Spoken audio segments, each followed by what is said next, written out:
Lumipas ang 9 na taon. At eto ako ngayon. Naghihintay pa rin kung kailan darating yung araw na magkikita kami ulit ni Elijah. Si Ellie.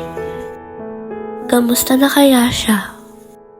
Siguro, matangkad at pogi na siya ngayon, no? I mean, cute naman si Ellie nung mga bata pa kami. So, Camille, matulog ka na, maaga ka pa bukas. Sige po. Good night.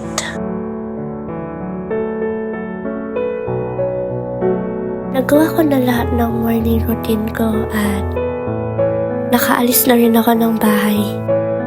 Meron akong kasabay pumasok sa school kaya puminto muna ako sa paradahan ng tricycle para hintayin siya. Camille! At nandyan na siya. Siya si Joanna.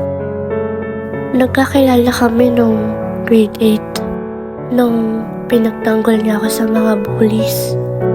Simula nun, naging close kami.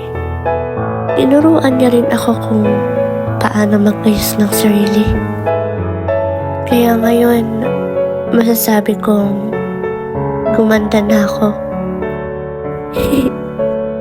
Uy, tara na? Oo. Parang ang lalim ng iniisip ha. Hindi naman. Puyat ka ba? Medyo.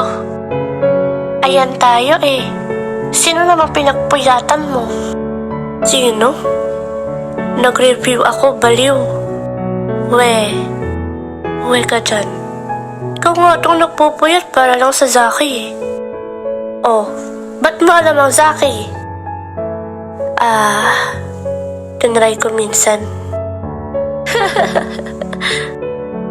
Sira ka. Tara na nga.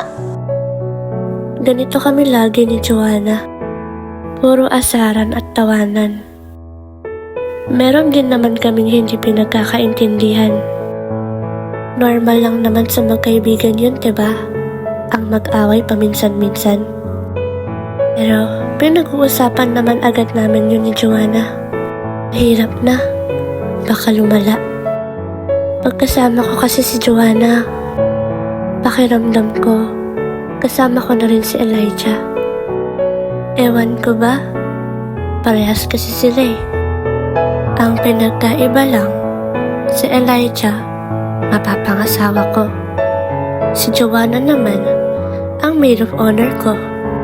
Uy, nandito na tayo. Kuya, bayad po. Salamat. Mag-aaral kayong mabuti ha. Opo. Naglakad na kami ni Joanna papunta sa mga lockers namin.